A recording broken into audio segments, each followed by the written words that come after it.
Call to order the regular board meeting of the Board of Trustees of the Texas Southmost College District. Present board members are Ms. Rosemary Breedlove, Mr. David Oliveira, Ms. Dali Zimmerman, Dr. Roberto Robles, Mr. Roman Dino Esparza, Mr. Eduardo Campirano, and Dr. Julia Garcia. And pursuant to Executive Government Code, Chapter 551, the board will now convene into executive session. Thank you.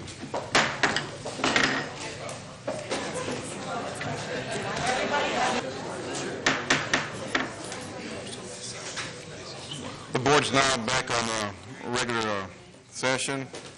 Item 2 is consideration and possible action on a contract and resolution for the purchase of Lot 1, Block 13, Colonia Alta Vista in Brownsville. I'll ask for a motion to approve the contract and resolution. Motion. I'll second that. Motion is made by Mrs. Breedlove, second by Mr. Campirano. Is there any discussion on this item? No? $30,000 purchase of a lot on Jackson. And that's within the price range that we've been paying for other lots in that same area. Yes, sir, that's correct. So if there's no other discussion, all in favor? Aye. Aye. All against? None. Motion carries. Item number 3 is the approval of the minutes of January the 18th of this year. I ask that you look at the minutes, and then I'll ask for a motion to approve. Motion to approve, Mr. Chairman. Second. Motion's been made by Mr. Campirano, second by Ms. Breedlove. All in favor? Aye. All opposed? None. Motion carries. Item number 4, Mary, speakers to agenda items. Do you have any?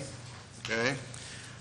Moving along to item number 5 is a board briefing on the National Audubon Society Board of Directors. Dr. Garcia will make that presentation.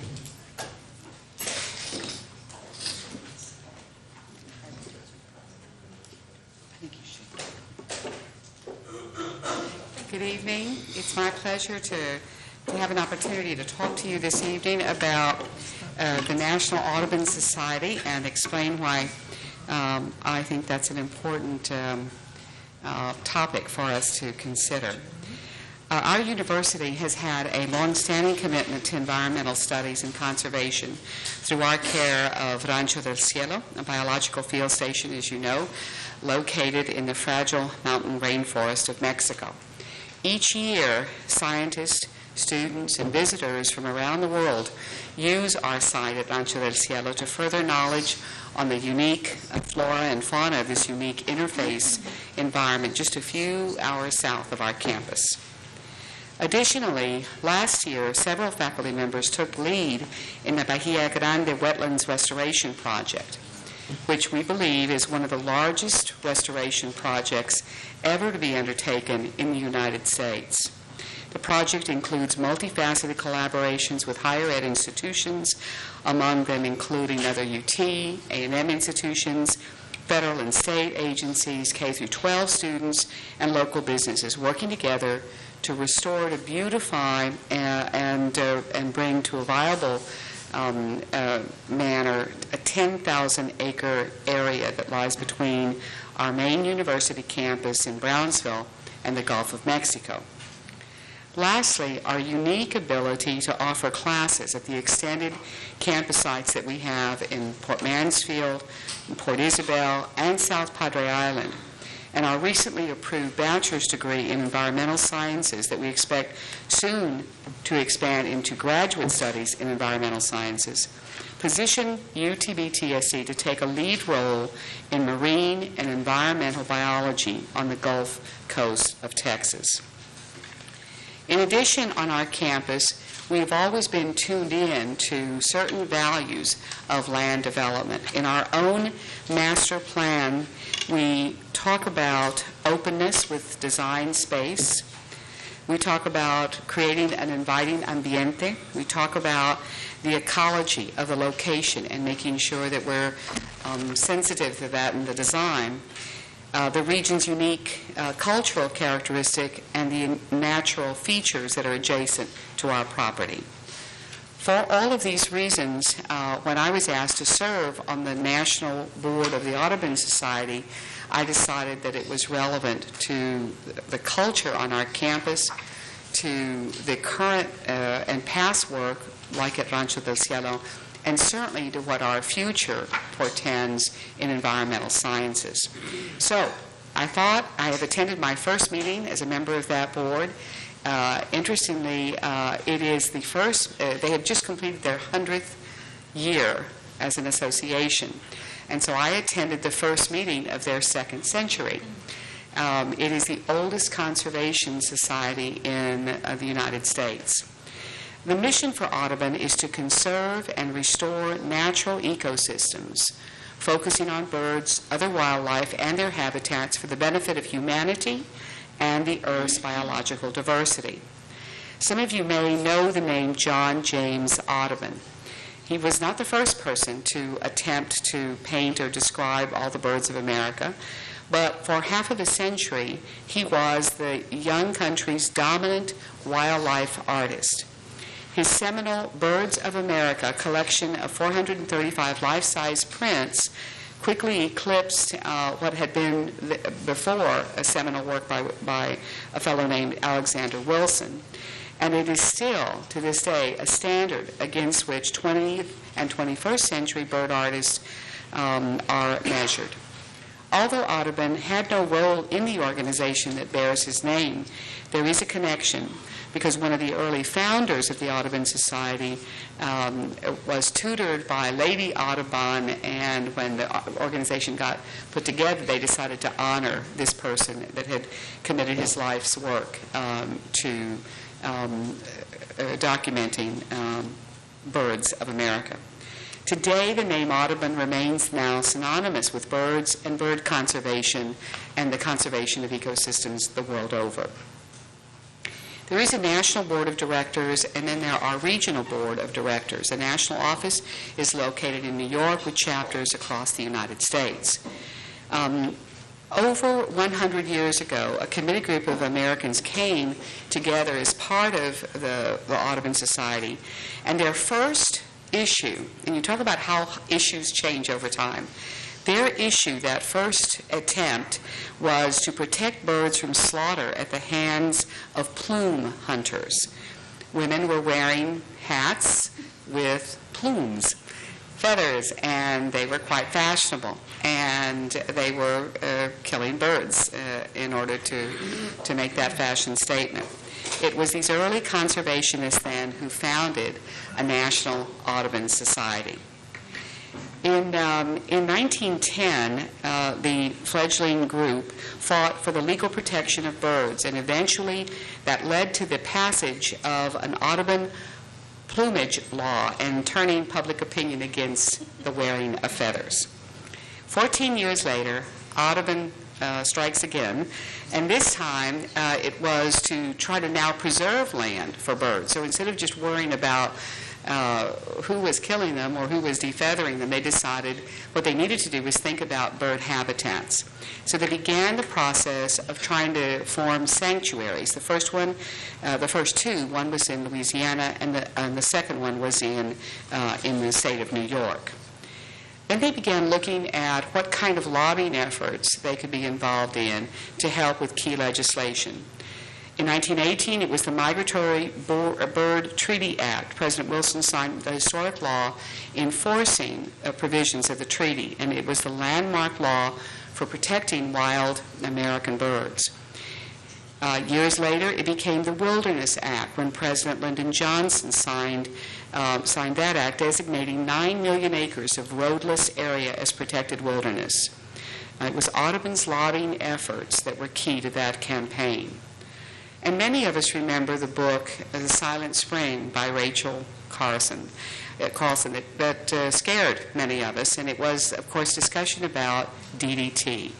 As a matter of fact, DDT was being used in the valley when our cotton fields to a great extent.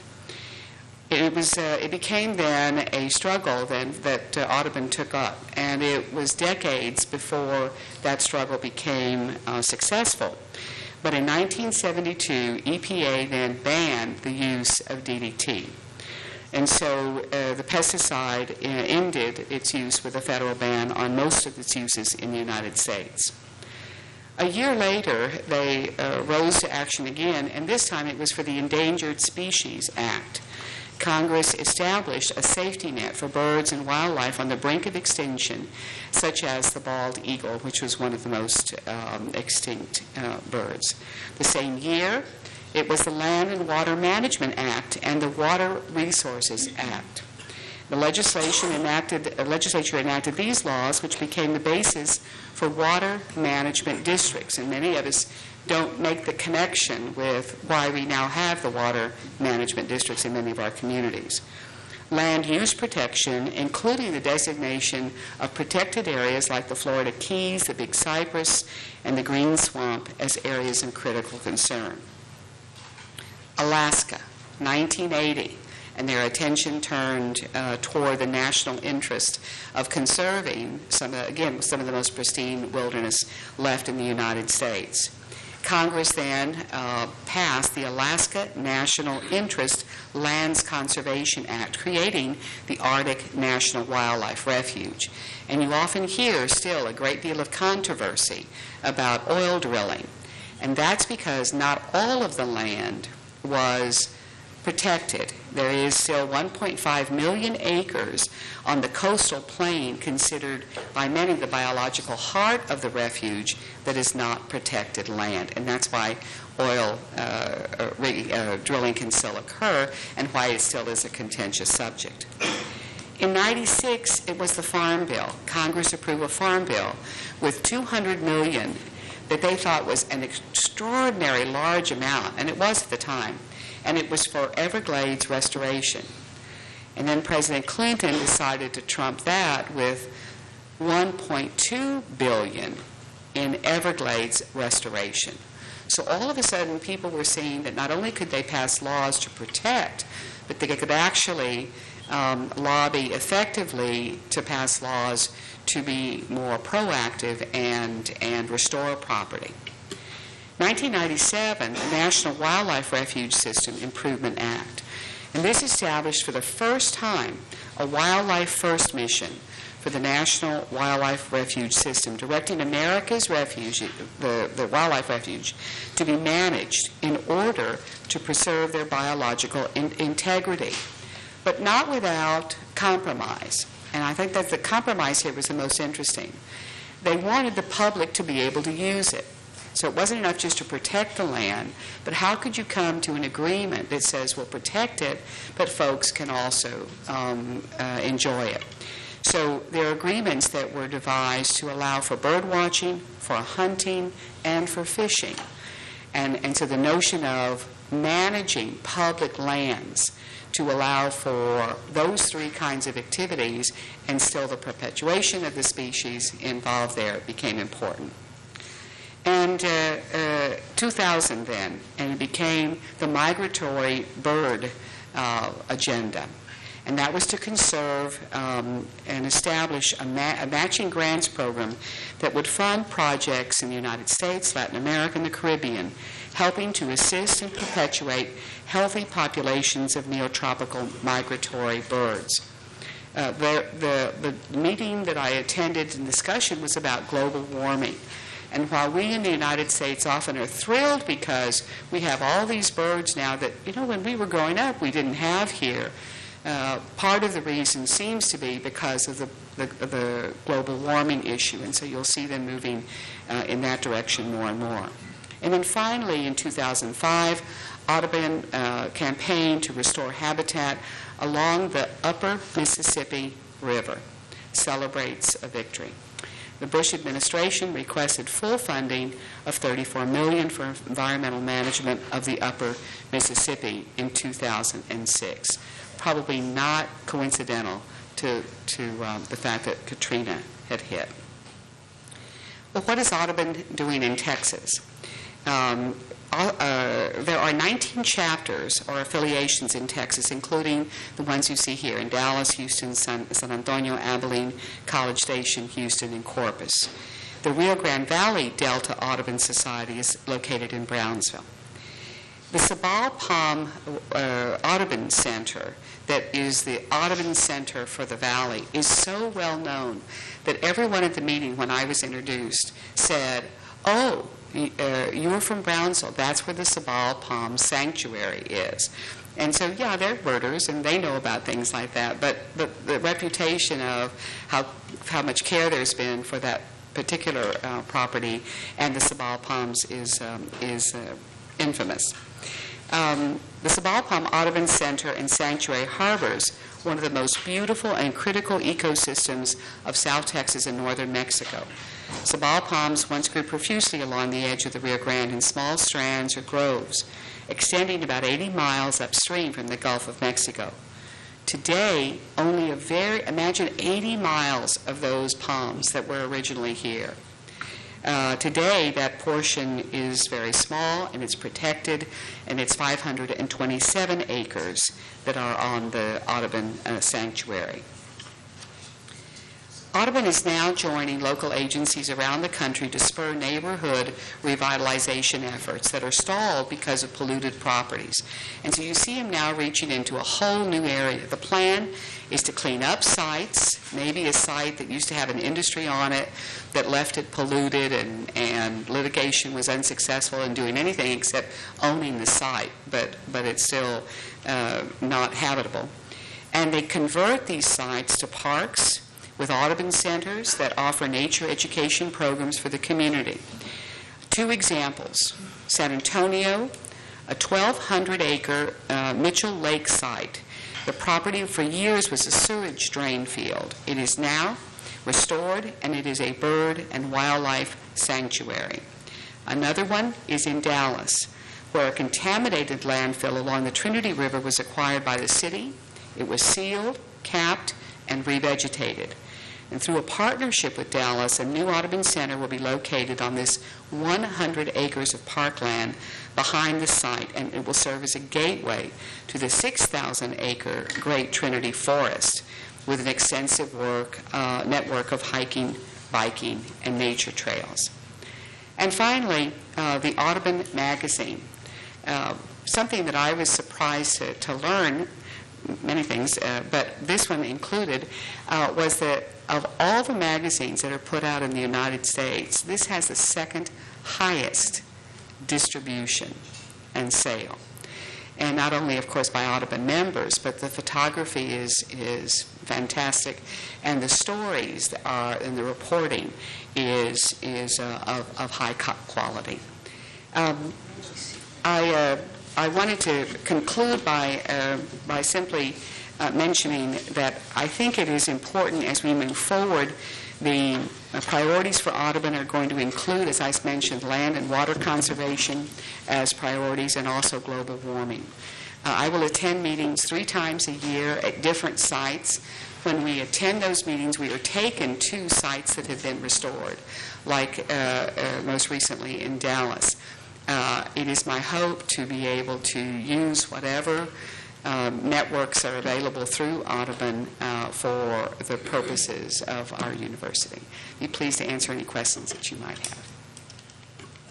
Dr. Garcia, thank you for the presentation. I think that this is a very important organization to be involved in, particularly down here in South Texas with all the birds and the water that we have. Do they fund only for land, or do they also fund for buildings, so for educational purposes? And bringing in people to do research or education or et cetera? The Audubon is kind of like the National Preservation Trust. They don't actually fund anything, just like National Preservation Trust doesn't actually fund preservation. But they network to find partners who can help you do that. And in some cases, they get the government to set aside money, and that was that matching grant money that I mentioned earlier. Money had never been available for matching grants, so a community comes up with half of it, federal government comes up with another half of it, and you have a partnership.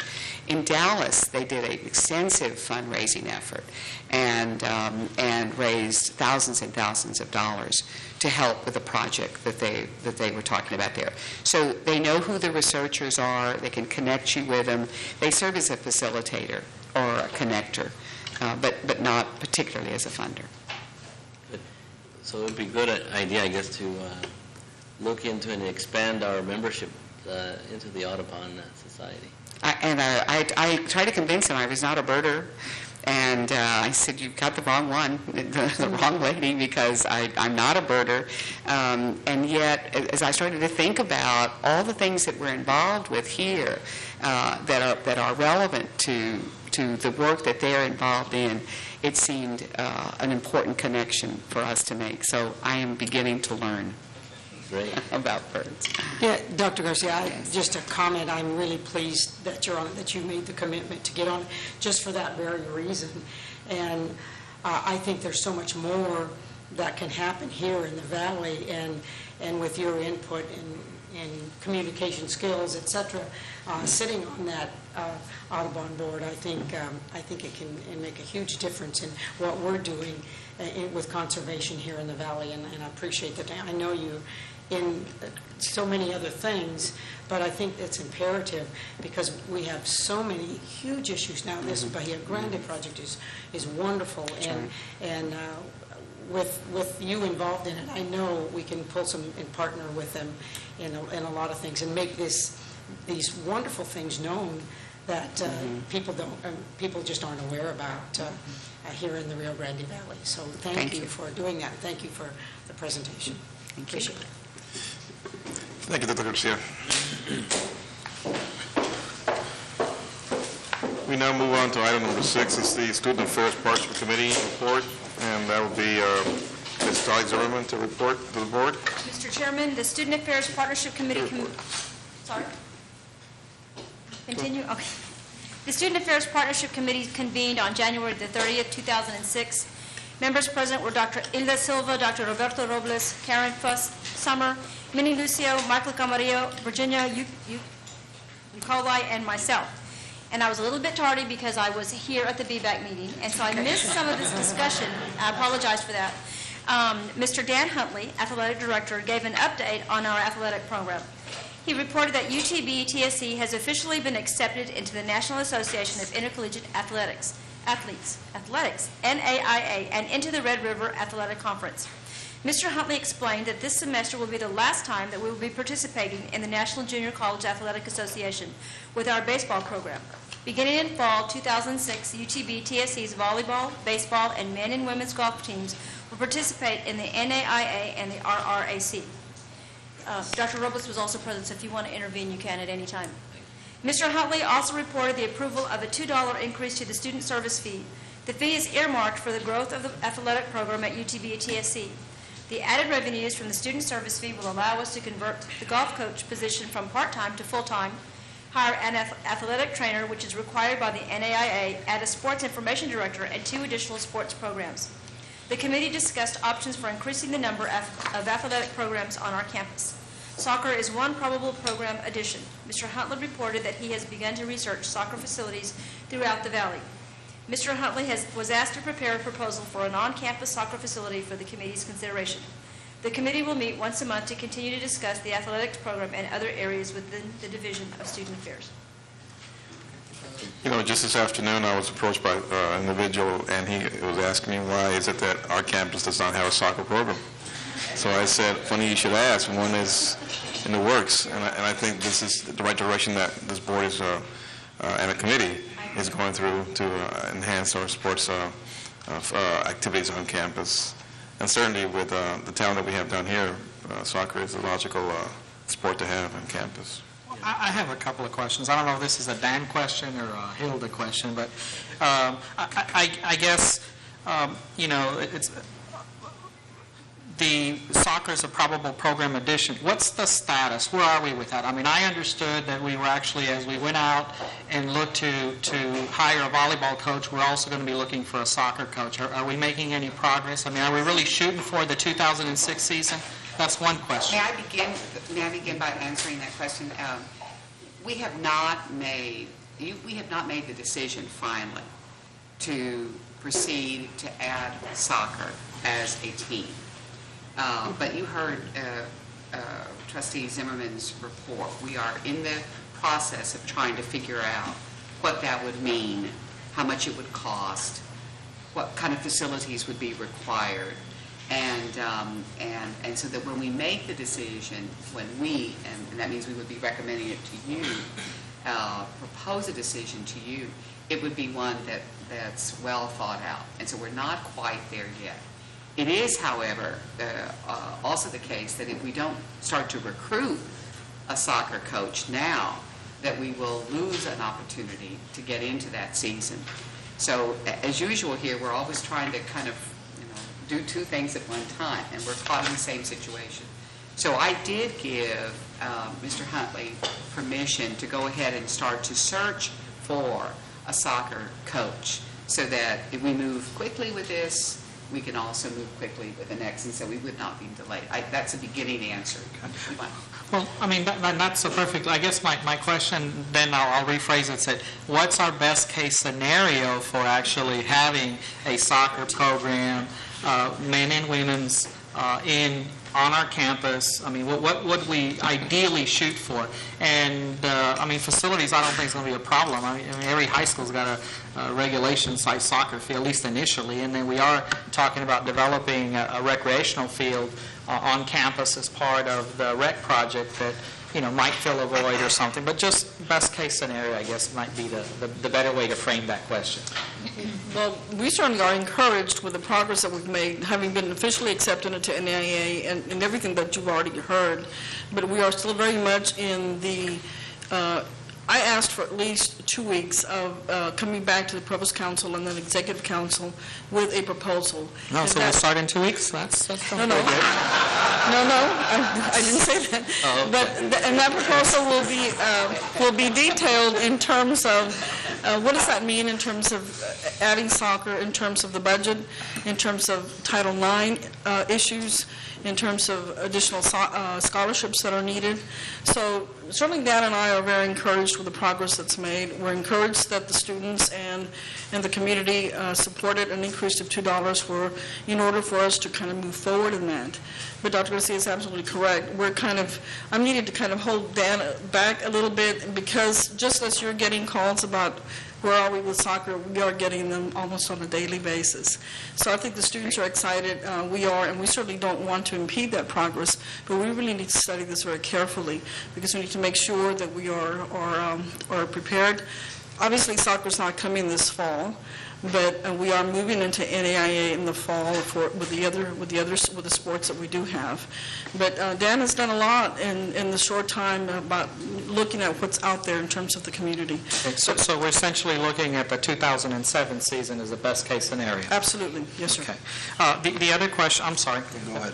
The other question I had just on the $2 increase for the student service fee, is that incorporating the $1 athletic fee that we talked about the other day, or is that a separate fee?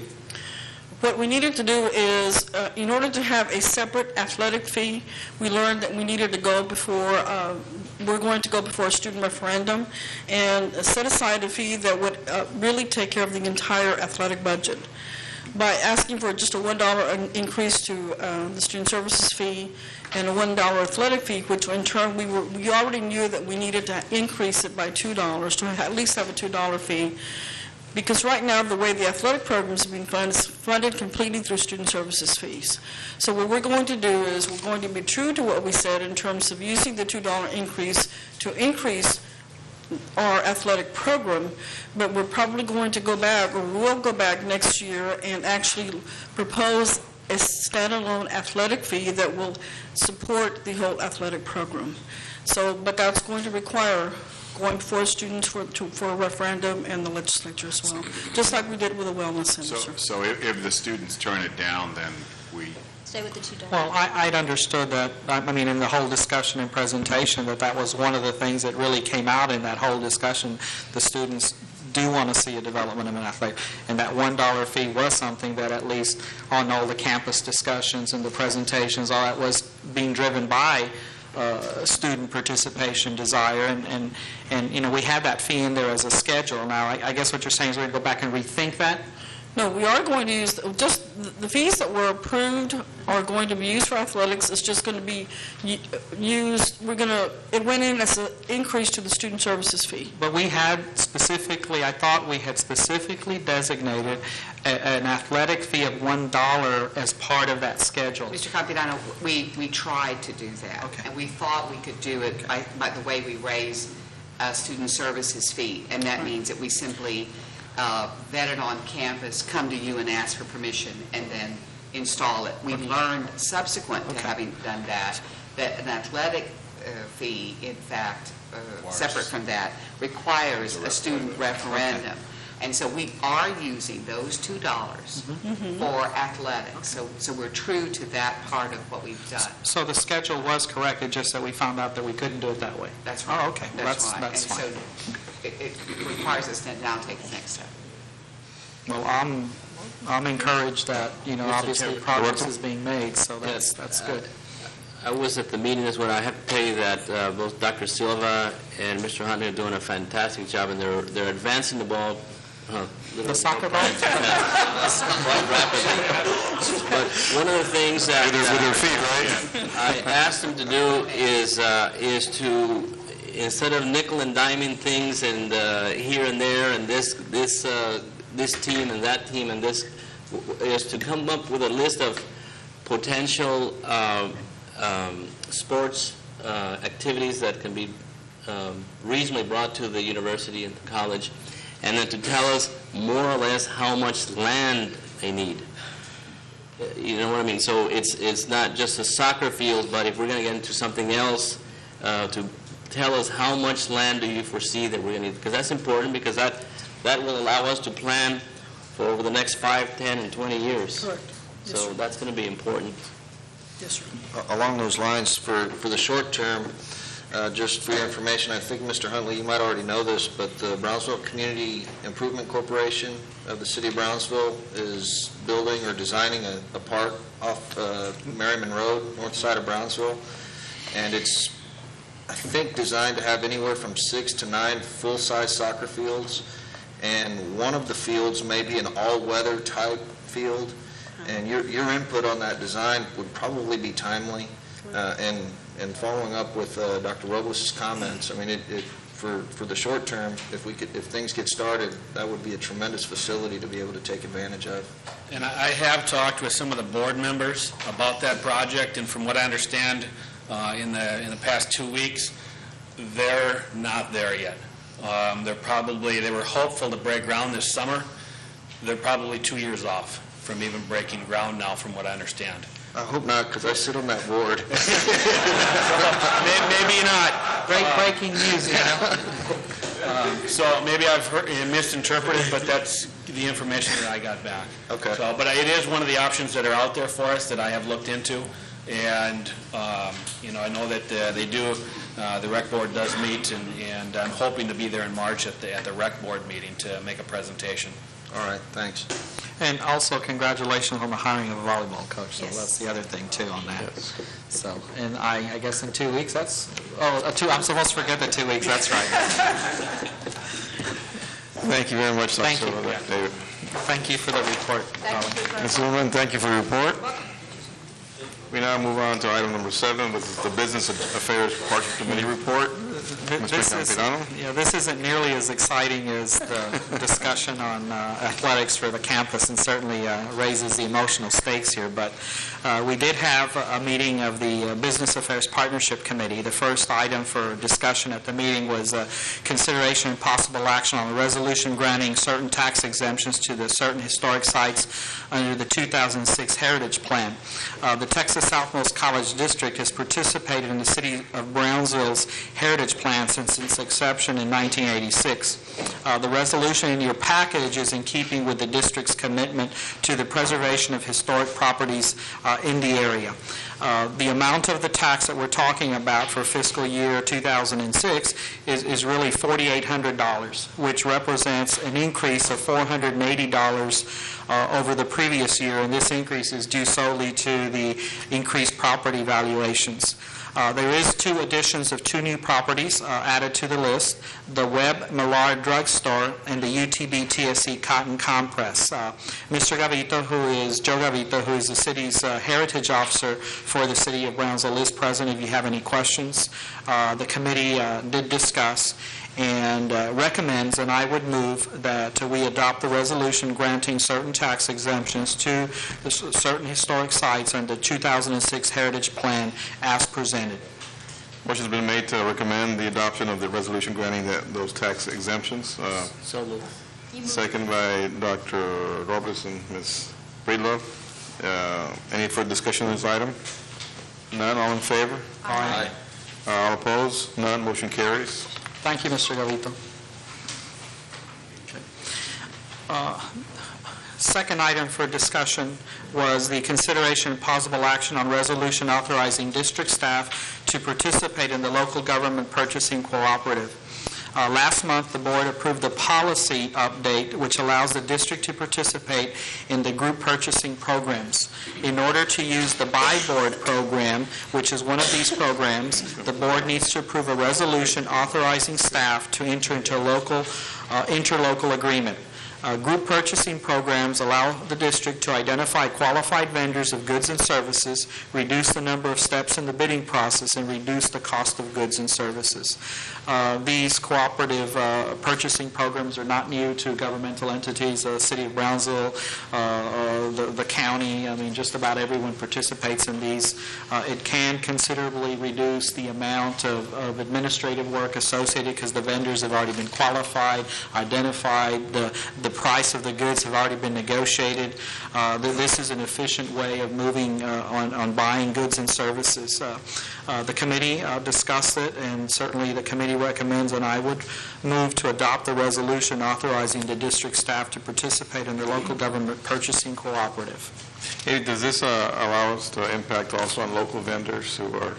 If they're qualified, as being identified, I have not seen a whole lot of local vendors, but then the types of goods and services that you may go out and buy may not necessarily be the kinds of goods and services that you would buy at the local level. An example might be telephone services or those kinds of things where they've already negotiated that on a statewide basis. The advantage is that you bring the purchasing power of all of these entities together and you really negotiate the best deal. This does not negate going and using whatever local purchasing practices that you want to use or going and seeking bids at the local level, nor does it mean that this board would not have say-so on what the final purchases might be in action that would be necessary to be taken by this board. So it doesn't limit us to using local people? No, and it doesn't limit it to exclusively using this either. That's just for some goods and services, this makes a lot of sense.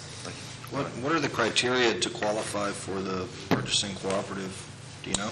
I do not know. I guess the school district is controlled by a different entity. Are we? Mr. Esparza, may I address that question? In particular, it pertains to the next item that Mr. Campiano is going to review, but it's a good example. And that is, we have been, with the consultation of Larry Roth, in search of a contractor who is very skilled at historic restorations, for example, for a project that we'll talk to you about in a minute. And in this particular instance, the advantage of the buy board is that there has been, just as if when we complete the bidding process, they have advertised for bids, they've requested qualifications, they've received the qualifications and approved them, and then and only then does a vendor get on the list. So they've met all the same qualifications that you would at the local level. Dr. Nolan, this sounds familiar to me. We've done this before, haven't we? You have had for some time in your policy manual the option to do this, but our language had become outdated, more to the point at the state level, they changed the name of the office. So we needed to update our policy to coincide with what they call it the state, which is now Group Purchasing Program. And the UT system does it. Now, Yes. what you may have is that we may have some vendors who are on the list that are local present. That happens a lot in the case in like your Home Depots or your Office Depots. And, they're qualified vendors and they've already gone through that. So, again, you don't have to use this all the time. It doesn't preclude the use of local vendors, but it does provide an opportunity when the opportunity is there or the situation arises that you can go through the cooperative purchasing program as opposed to going through the other process. So are you making a motion then to adopt? Yes, I am. I would so move. Made by Mr. Campirano, second by Ms. Breedlove. All in favor? Aye. All opposed? None. Motion carries. Next item for discussion at the committee meeting was the consideration and possible action on bid for the renovation of the property located at Nutra Subdivision Lots 2 and 4, Block 1, Brownsville, Texas. This is a contract for the first phase of the renovation of the Nutra House. The contract is with Jamail Construction, the firm recommended by Larry Law for this project. The firm has local offices in Weslaco. The contract amount is for $181,195. This is the same firm that restored the Texas State Capitol. This will be the first time that we are availing ourselves of the use of the buy board program for a contractor. Ken Van Eman, Regional Manager of Jamail Construction, is present if you have any questions. This is what Dr. Renaud was just addressing. In this particular case, for this type of work, there is an identified and qualified vendor on the list that we can use. The committee recommends, and I would move to approve the contract with Jamail Construction for Phase 1 of the renovation of the Nutra House in the amount of $181,195 as presented. One of the questions at the committee meeting, I'm sure will come up here, but that will be is where's the money coming from and what have you. But for the purposes of expediting the discussion, again, I would make a motion to approve. Can Dr. Renaud or Larry, can you just give us a brief description of what the initial stage is going to complement itself of? Yes, I'll ask Mr. Loft to address that. Thank you. The initial stage basically covers the entire exterior and structural restoration of that building. When this is completed from the outside and structurally, it will be completely renovated. It is most of the restoration is included in this phase. Someone described this building as being held up by the stucco that it's got on it now. It needs an incredible amount of internal stabilization. So it's the majority of the work is being done at this stage. All the windows fixed, all the roof refixed, all the doors, everything on the exterior completely reattached to new structure and restored. Thank you, Larry. So there's a motion has been made and seconded by Ms. Breedlove. All in favor? Aye. All opposed? None. Motion carries. Thank you, sir. And the last item the committee had was the consideration and possible action on the ratification of the contract for the ITEC thermal plant. If you recall our last meeting, we had an item on the bids for the ITEC thermal plant. We authorized staff to proceed to negotiate a contract. This is the contract for Phase 2 of the thermal plant renovation. Phase 2 includes reinforcing the roof, moving the cooling tower temporarily located on the ground to the roof, renovating the thermal plant, and adding a new chiller. The authorized contract negotiations with REC Industries were in the amount of $2,949,000. We took action on this at our last meeting. The amount of the contract remains the same. It did not change. The committee recommends, and I would move to approve the ratification of the contract with the REC Industries in the amount of $2,949,000 for Phase 2 of the thermal plant upgrade. So this is the actual contract we would be approving. Motion has been made by Mr. Campirano, I'll second Mr. Second Campilano's by motion. Mr. Esparza. Dr. Robles, you have a question? No. We've discussed this before, so we're aware of this. Okay. So, all in favor? Aye. All opposed? None? Motion carries. That concludes the report of See how the... exciting that report can be? It really is. I mean, folks who are living at ITEC. Yeah, that's exciting. The action you have just taken is very exciting. And I know one of the things we talked about was, can we get it in before summer? Absolutely. That's exactly And right. And also for those Neutra aficionados, what you've just done allows what had not been able to have happen here for years and years. Over 50 years, right? It begins now. Mr. Neutra's son will be visiting with us. He'll be here in the next couple of days, I think. No? Saturday. And so we've called him in so that he can come and bless the project and feel that he was a part of this restoration. So we're well on our way. So we are very thankful for the... I still think the prospects of soccer on this campus in 2 weeks is far more exciting. He's trying really But it's going to be really exciting to see the huge difference that it's going to make. I mean, there's holes in that house. As a matter of fact, I just went by it today, and it will be thrilling when it's back to... And actually, one of the goals is to have it shored up and restored before we get into what would be the heavy hurricane season, because if, by God forbid, that we have any kind of storm, and we don't do this, and just may lose that opportunity entirely, so... You know, the building as it stands now does not look at all like in the book that y'all gave us, and I looked, and there's 2 pictures that he did in the United States. And you look at, well, which one is it? And you have to figure out that it's the first one, I believe, the first illustration. Doesn't look anything like what's there now. But wait till Larry gets a hold of it. It's going to look just like the book. And Larry, I'm sorry, how long is this initial, where did Larry go, he leaving? By August of this year, we'll have this done, We're yes. trying to get it done again into hurricane season and before. Traditionally, most of the storms that have hit here have been in late August or September and what have you, so. But if they finish sooner, then that's even better. Thank you, Mr. Campilano, for the report. Okay, now we move on to item number 8. It's the bond projects. We're going to have reports from each liaison trustee on the specific assigned project. First on the list is the Biomedical Research and Outreach Center, and that's going to be Ms. Rosemary Breedlove. Mr. Chairman, if I may just make a couple introductory remarks, may I please, before we ask the trustees to make the recommendations. We are very pleased, Mr. Chairman, members of the board, Madam President, and actually quite proud to present this item to you this evening, because it really is a momentous occasion. We will be asking tonight for your approval of programs and approval of architectural firms. We will begin with a brief overview of the process by which we arrived at this important step. We'll then briefly review each project and ask for your approval of the programs. Finally, we will present recommendations for architectural firms. As Mr. Gonzalez said, those will be presented by our trustees. But as a reminder for our audience especially, in November of 2004, the voters approved a bond issue for Texas Southmost College District. With the $68 million provided from the bond, along with other dollars that we have leveraged to make the bond money go as far as possible, we will complete 7 projects. And the 7 projects are listed on this slide. First, of course, is a music education facility. And we'll briefly touch on the proposed locations for these projects later. No clapping, Robert, okay?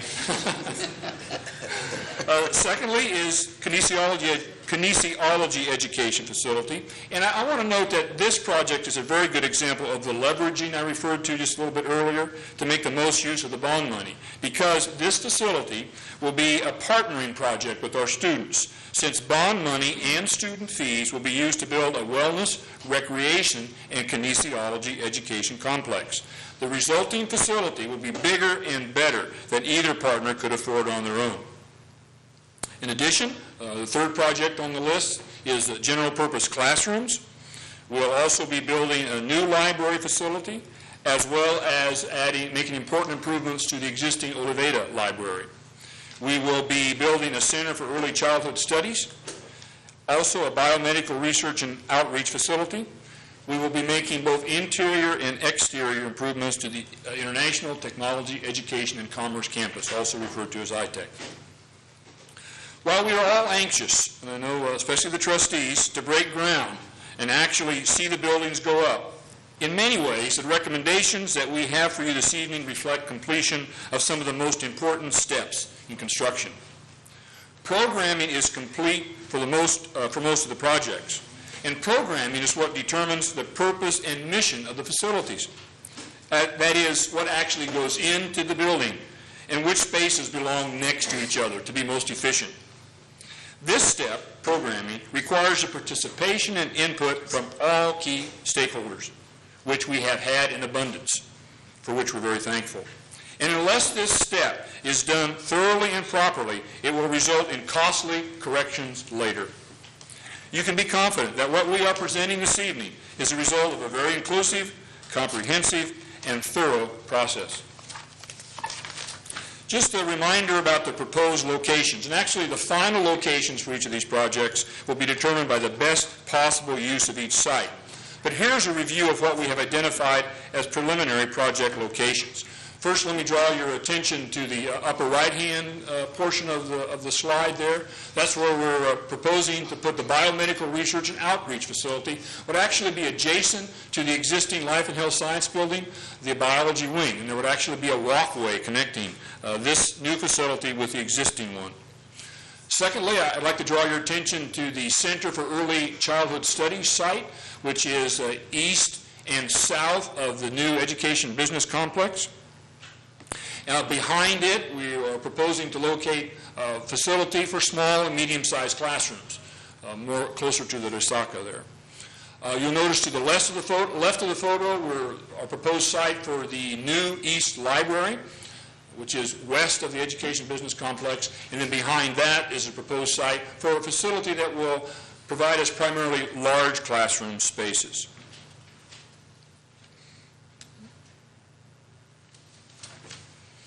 In addition, the music education facility will be located adjacent to the Jacob Brown Auditorium and in front of the Fort Brown Resaca.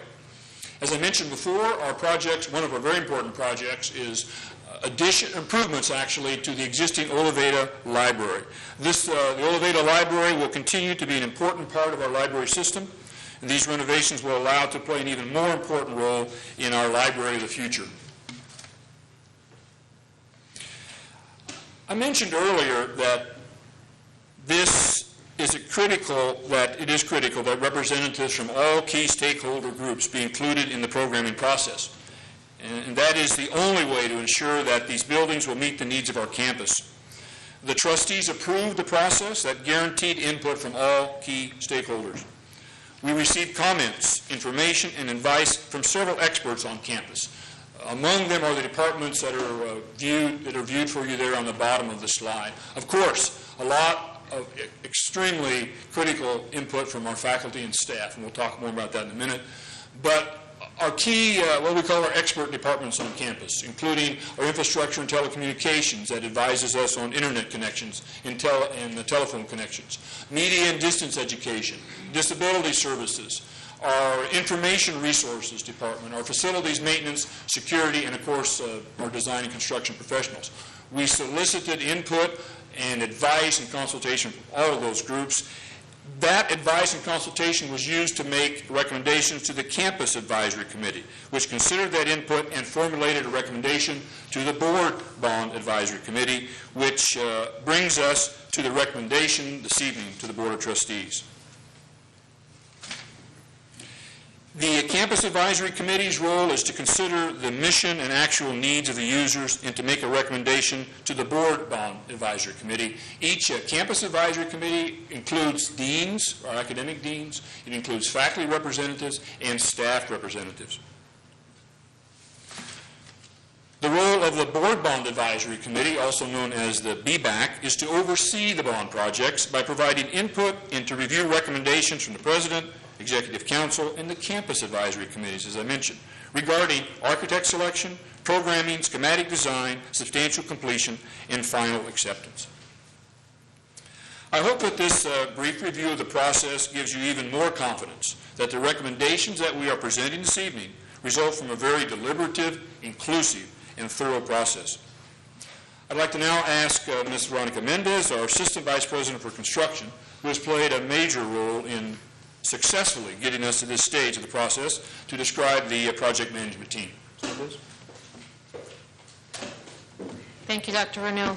In addition to all the stakeholders that Dr. Renaud has mentioned, the board established a construction office and hired Brothers and Associates to perform project management services.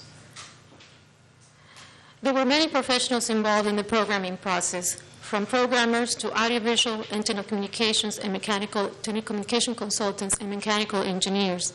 All of these groups provided guidance in establishing guidelines for each project in their areas of expertise. The programming process began on September 1st. Since then, over 60 meetings were held with over 55 participants. These are the steps that were followed to develop each program. During these meetings, we learned about the construction process, the programming of facilities, and together we learned about the best models for each facility. We learned about the requirements for children's places, while the researchers dealt with the reality of increasing construction costs. The music CAC dedicated time in searching for creative ways to serve their ever-growing needs of their enrollment. The classroom CAC taught us about the ideal classroom and instructional delivery methods. The library CAC served as experts in library services and their important role in instructional support. Most importantly, we learned about each other, that we value teamwork, and we learned a lot about compromise. We also learned that we all have a common goal: expand their higher education in the area. It has been a pleasure to work with each one of the campus advisory committees and members of the project management team. It was truly a team effort that has allowed us to present these programs to you. I will now call on Diana Bravo Gonzalez to review each one of the programs. Thank you, Veronica. Well, Brothers and Associates hired facilities programming and consulting from San Antonio, who does programs all over the world, to come down here and facilitate these meetings. And in each program, you're going to see there are it's structured in 5 basic chapters. You'll find the first chapter has acknowledgments, everyone who was involved in the project. And then the second chapter is the executive summary and project goals. And this chapter is a brief overview of the entire project, including location, spatial requirements, non-building related requirements, costs, schedule, establishes the basis for the project, and it describes why the project is required and affirms that it is in keeping with the stated direction of the institution. The third chapter talks about space and adjacency requirements. That's where you see all the bubble diagrams. Talks about all the different spaces that need to be next to each other. The fourth chapter talks about site and utility studies. The programming team met with the physical plant and to determine where all the existing utilities were, and they documented this in the program. And last, you'll find the budget and cost chapter, and that outlines the preliminary project cost. It describes the factors that affect the project schedule, and it presents the preliminary project schedule. So those are the chapters that basically are found in every program document for each of the different projects. I will begin with biomedical research and outreach. Each CAC came to the meetings with a mission statement, and the detailed mission statement is found in the document. We have just an excerpt of the mission statement and a brief description of the program.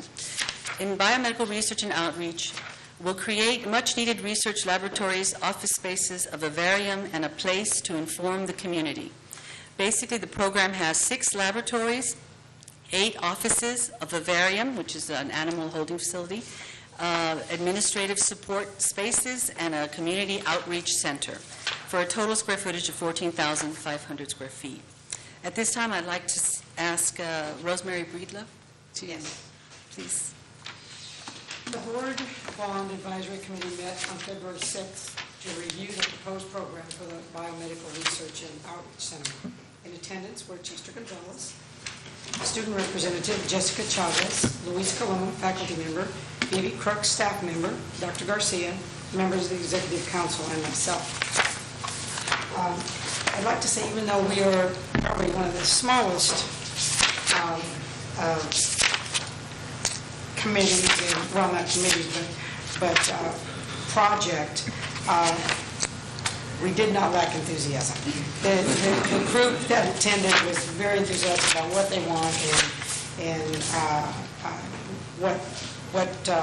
how they would participate in it, and I did appreciate that, and I do appreciate Dr. Renaud and staff on how they were excellent in giving us the information, and I do appreciate it, and thank you so much for all your work. The Campus Advisory Committee, which is composed of Dean Emir McCoy, Emilio Garrido Zanabria, Michael Lecker, Gerson Peltz, Danielle Provenzano, Masoud Zari, Ann Renfro, and Mary Loff made an excellent case to address the ever-growing research needs of the campus. The recommended program allows for the creation of laboratories, an outreach component where our researchers will be educating the community about the most common health problems in our area. The Board Bond Advisory Committee recommends approval of this program. Motion's been made by... Are you through?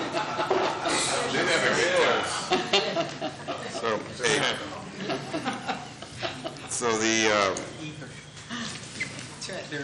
the Biomedical Research Committee Board has the Board Bond Advisory Committee for the Biomedical Research and Outreach Center has made a recommendation, and the motion's been made by Mrs.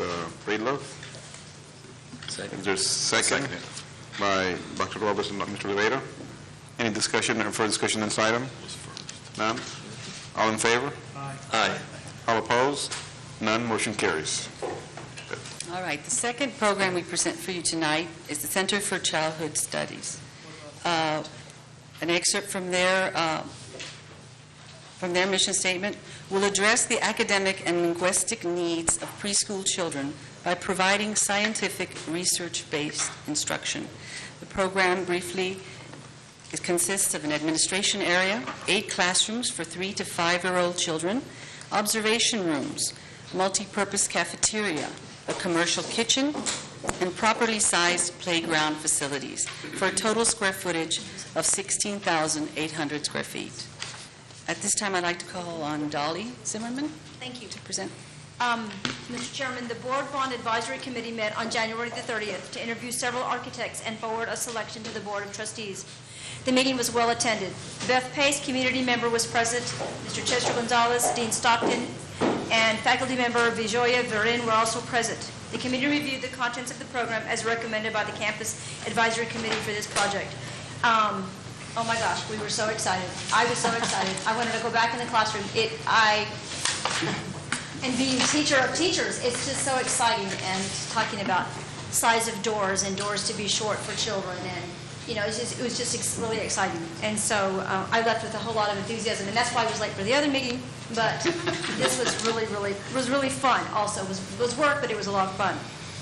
I would like to acknowledge the Campus Advisory Committee members were Maricela Nava, Vijoya Verin, Veronica Carlin, Jim Holt, Carl Stockton, Renee Rubin, and John Sutterby for their time and input dedicated to developing the program of the facility. The program will allow doubling the student enrollment for the child care facility and concentrate research for children of ages 3 to 5. The Board Bond Advisory Committee recommends approval of the program as presented. And the program outline follows. So the committee is making a motion to approve the program? Yes. And I'll second that. second by Ms. Breedlove. Any other discussion on this item? All in favor? Aye. All opposed? None. Motion carries. Thank you. Thank you.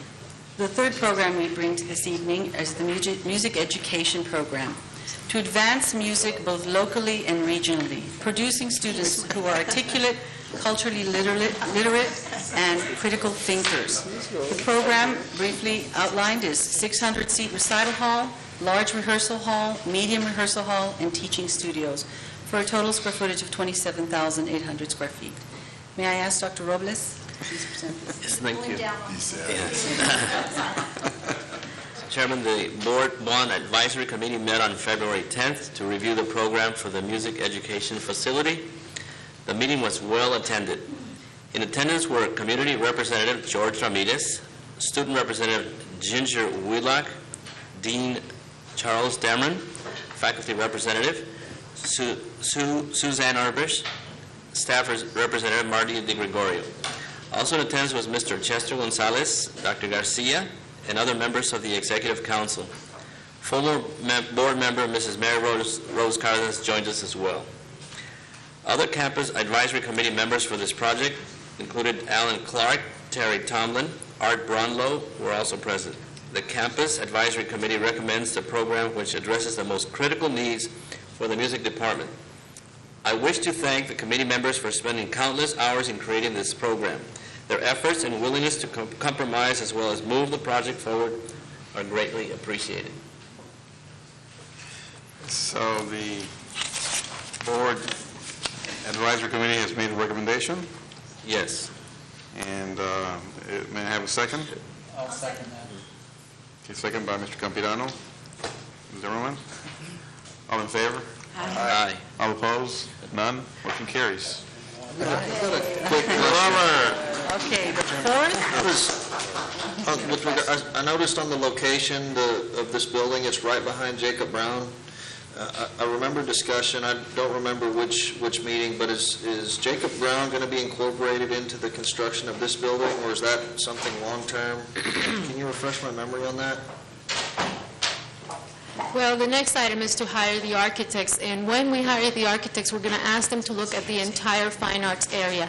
That's determined on our master plan, and we are then going to come up with a plan then to what will be the best use of the facility as it exists and the new needs that have been determined in this program. Okay. Thank you. the fourth program that we present this evening is the Small and Large Classroom Program, creating more general-purpose classrooms to support the mission by enhancing the number of educational spaces for instruction of students. The large classroom program includes 2 extra-large classrooms for approximately 130 students, 3 large classrooms for 100 students, 5 medium classrooms for 60 students, and a chairperson suite, for a total square footage of 31,800 square feet. The small classroom building will have 1 extra-large classroom for 130 students, 2 medium classrooms for 60 students, 2 small classrooms for 30 students, 2 seminar rooms for 20 students, and again, a chairperson suite for a total square footage of 16,585 square feet. I'd like to ask Chester Gonzalez. Now, these may not be as exciting as the rest of the projects, but they are essential, okay? As long as they include parking. The Board Bond Advisory Committee met on February the 2nd to review the facility program. The Board Bond Advisory Committee members present were Rosie Furia, community member, student representative Juan Manuel Gonzalez, Babette Morgan, faculty representative, staff representative Julio Ledesma, Dean J. Phillips, Dr. John Renaud, and members of the project management team. The committee presented a program that allows to serve approximately 1,200 students per day, as well as providing for faculty offices. The location of the projects allow for easy access to parking, Mr. Campirano, and the location the program also addresses the current need for general-purpose classrooms that accommodate over 100 students each. I wish to thank the Classroom Campus Advisory Committee for their participation in this important process. Thanks to Dr. J. Phillips, Babette Morgan, Bill Davis, Tasil Yai, Karen Fuss Summer, Pat Salaya, Arlene Reddy, Richard Camargo, Emma Miller, and Julio Ledesma. As you can see, this committee had representatives from the various schools and colleges and did an excellent job in maximizing the instructional spaces under this project. Therefore, the Board Bond Advisory Committee recommends approval of the program as presented. I move to accept the committee's recommendation. Motion's been made, second by Mr. Campirano. All in favor? Aye. All opposed? None. Motion carries. Thank you. And the fifth and final program we bring before you this evening is the new East Library. To integrate faculty and student support services in one multi-story building to provide comprehensive library and instructional support services to students, faculty, staff, and community members on-site, online, and via internet too, video conferencing both on campus and off-campus. The program includes library administration, distance education, media services, instructional support, some training areas, video conferencing center, an internet cafe, student computer labs, and student study spaces for a total square footage of approximately 41,000 square feet. And if I can call on David Oliveira. Oliveira. The legend. Thank you. The legendary. We had an exciting meeting as well, though we didn't serve alcohol like the music education. and this Breedlove's committee. I saw you guys laughing, so I figured. And let that clarify, it's a joke?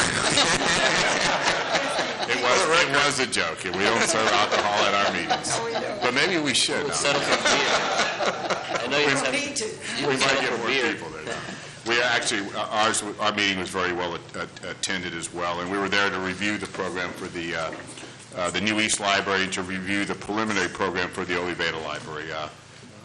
The members present at our meeting were the community members, included Jim Green.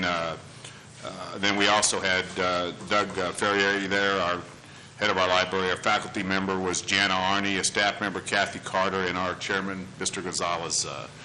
We reviewed the program as proposed by the Campus Advisory Committee, and basically, as you saw from the presentation, the East Library is going to have all the essential functions, I guess, of a normal library, but we're integrating. I mean, we're kind of turning it into, library of the future, and I think the Internet Cafe is real exciting. I think students are really going to love that, and also, I guess, as part of our concept of this library of the future, there's going to be more areas for students to interact and communicate with each other, although we've been told by Doug that doesn't mean they get to sit there and talk all day and disrupt other students. But I guess, essential in this is that, these days, study groups are big, and we, in a lot of our classes and stuff, we encourage, students to get together on projects and study together, and this is going to allow them to do that. But the square footage was 41,000 square feet for the East Library, which is good size, and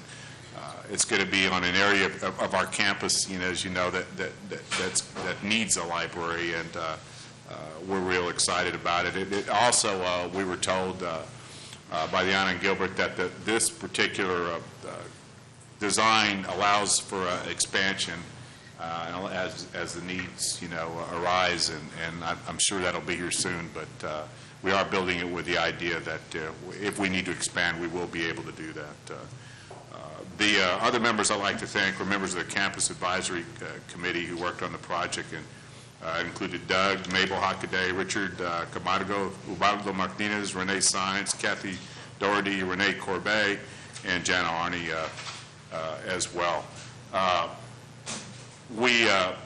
I think at this time we're not going to, they're not going to take proposals on the Oliveira Library renovations until we complete the East Library first, and those will be done later. But we had good attendance, and my thanks to the staff, and also to Gilbert and Diana for their hard work.